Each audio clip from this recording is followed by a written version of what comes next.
The morning was grey, though the sun had already climbed high enough to touch the rooftops of the little slum where Maya lived.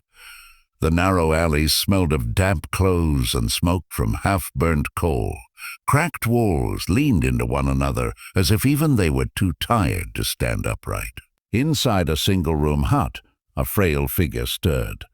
Maya sat on the floor beside a worn cot where her daughter Annika lay curled, her skin pale and damp with sweat. Every small cough from the child felt like a hammer striking Maya's chest. "Just a little longer, my angel," Maya whispered, brushing back the strands of Annika's hair that clung to her damp forehead. "I'll find the money, I promise." But promises were easy. What was hard was the fact that Maya had no work left, no savings, and no one willing to lend her a single coin. Ever since her husband died 2 years ago in a factory accident, she had been scrambling every day just to keep food on the table. Washing other people's clothes, sweeping their floors, carrying bricks at construction sites, she did everything. And yet, illness was stronger than her will. Annika's condition worsened each day, and the doctor had warned that without proper treatment, time was slipping away. That morning, Maya walked the alleys with hollow eyes, asking for help. Most neighbors pitied her, but offered nothing. A few avoided her gaze entirely, pretending they hadn't heard. Hunger and poverty made people selfish, she reminded herself. Everyone was fighting for survival. Still, the rejection carved deep scars on her dignity. By noon, Maya sat on the step outside her hut, staring at her cracked hands. A passerby, a middle-aged woman carrying vegetables, shook her head. "Sir, he heard there's a rich man in the big house at the edge of town. Arjun Malhotra. He doesn't like visitors, but they say he has money enough to build a hospital if he wished." Maya's heart thudded. A rich man. A possibility. "Does he help people?" she asked. The woman shrugged. "Who knows?" "Who knows? They call him cold-hearted. Lost his family, I think. Keeps everyone away. But you could try. What worse fate can meet you? You've already lost enough." Those words stayed with Maya long after the woman left. By evening, when Annika's breathing grew ragged, Maya knew she had no choice. She wrapped her daughter in a faded shawl, kissed her frail cheek, and whispered, "Mama will bring back help. Don't be afraid." Then she left, tears burning her eyes as she walked toward the mansion at the town's edge. The journey itself felt like crossing into another world. The slum dissolved into cobbled streets, and then to paved lanes lined with green hedges. Cars purred past, their glass shining like mirrors. Finally, the mansion came into view, tall iron gates, walls clad in white stone, and a garden that looked like a piece of paradise stolen from another life. Maya stood at the gate trembling. A guard eyed her suspiciously. "What do you want?" She clutched the edge of her scarf. "Please, I need to see Mr. Arjun. My daughter is very sick. I'll work in his house. I'll clean, cook, anything. Just please let me talk to him." The guard frowned. "You think he hires servants off the street? Go back." But desperation lends strength. Maya pressed her hands together, begging until her knuckles turned white. Perhaps something in her tear-stained face moved him, because at last the guard muttered, "Wait here," and disappeared inside. Minutes later, the heavy gates creaked open, and Maya was led across the grand courtyard into a house so vast that even its silence felt rich. Inside, she saw him. Arjun Malhotra stood by a wide window, sunlight falling across his tall frame. He wore a dark suit, though it was evening, and his sharp features carried an air of authority that made Maya's knees weaken. He turned slowly, his eyes, deep and unreadable, falling on her.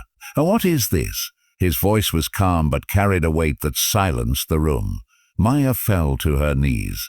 "Please, sir, my daughter, she's dying. I beg you, let me work here. I'll be your servant. I'll scrub the floors, wash dishes, anything you want. Just give me money for her treatment." The words choked out of her throat like broken glass. Tears dripped onto the polished marble floor. For a long moment there was silence. Arjun's gaze flickered, but he remained still. Then, with slow steps, he walked toward her. When he spoke, his tone was firm, yet not unkind. Stand up? Maya shook her head. Please, sir, I cannot rise until you agree. Oh, my child's life is worth more than my pride. Take me as your servant. Enough. His voice cut through her plea. Maya froze. Arjun's eyes burned with something sharp, but it wasn't cruelty. He crouched slightly, so his gaze met hers. Do you hear me? No one is property in my house. Not you, not anyone.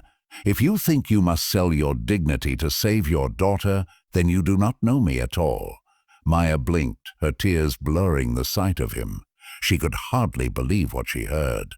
Arjun continued, his voice softer now. I will help you. Not because you kneel, not because you offer yourself. I will help because no mother should suffer like this. But in this house you are not a servant. You are a human being, and your daughter deserves a chance to live. The words slammed into Maya's heart, tearing apart the wall of despair she had built around herself. Relief flooded her, yet fear lingered.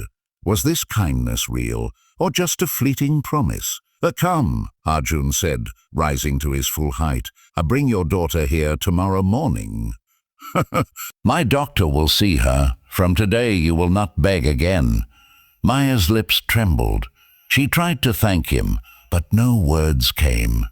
She bowed her head, clutching her scarf as though it were the only anchor in her storm.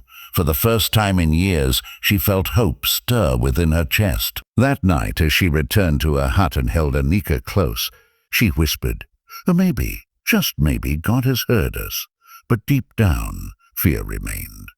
Could a man so powerful, so distant, truly mean those words?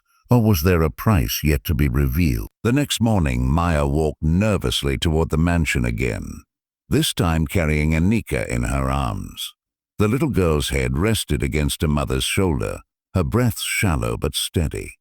Maya's steps faltered more than once as she wondered if she had made a mistake. What if Arjun Malhotra's kindness was just a passing impulse? What if he changed his mind after seeing the burden she truly was? When the mansion gates opened for her, Maya's heart beat so hard she feared it might give her away. Inside, a man in a white coat awaited them. Arjun stood nearby, his expression serious but composed. This is Dr. Sharma, Arjun said, his voice even. He will examine your daughter. Maya placed Anika gently on a cushioned bench, her eyes filled with tears as the doctor checked the child's pulse, temperature, and lungs. After a long silence, Dr. Sharma sighed. She is weak, malnourished, and her lungs are struggling. But with proper treatment, rest, and nutrition, she can recover. She needs care immediately, though. Time is not our ally. Maya pressed her palms together. Thank you, doctor. Thank you, doctor. Thank you. Arjun glanced at her, then at the doctor. I'll do everything necessary. No expense will be spared.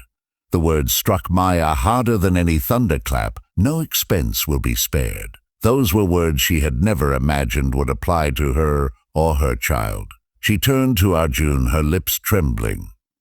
Yes, sir, I don't know how to repay you. You don't need to repay me, he interrupted firmly. Your daughter's life is not a debt. She is a child, not an account balance. But for Maya, accepting kindness was harder than enduring cruelty. She had lived so long believing that nothing came without a price.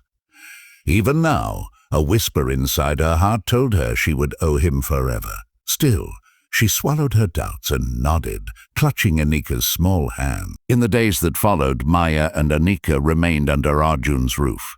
The mansion, though vast, did not echo with laughter or warmth. It was beautiful, yes, tall ceilings, polished floors, chandeliers that scattered light like stars, but it felt hollow. Only Arjun's quiet footsteps and the occasional servant's murmur broke the silence.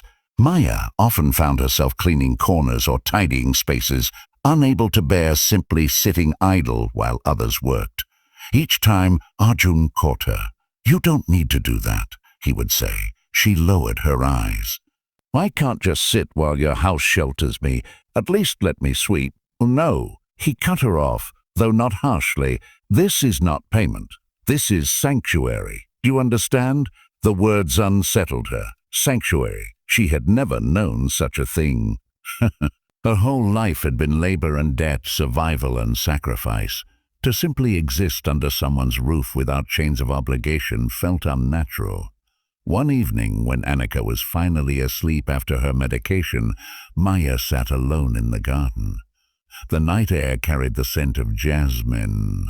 She stared at the sky, wondering how long this fragile peace would last. Arjun appeared, almost silently. He sat on the bench across from her. For a while, they said nothing. Finally, Maya whispered, "Why are you doing this, sir? Why me? Why my child? You don't even know us?" Arjun's jaw tightened. His eyes shifted to the stars above. "Because once I lost someone I loved. My sister. She was only 12. She died because we didn't have money for her treatment. I swore that if I ever had the means, no child would suffer that way under my watch." Maya's breath caught. Suddenly she saw not just a wealthy man, but a wounded soul, carrying scars invisible to the eye. His silence, his cold exterior, it was not cruelty, but grief made into armor. I'm so sorry," she whispered. Arjun shook his head. Don't be. Just make sure your daughter lives. That will be enough, Maya."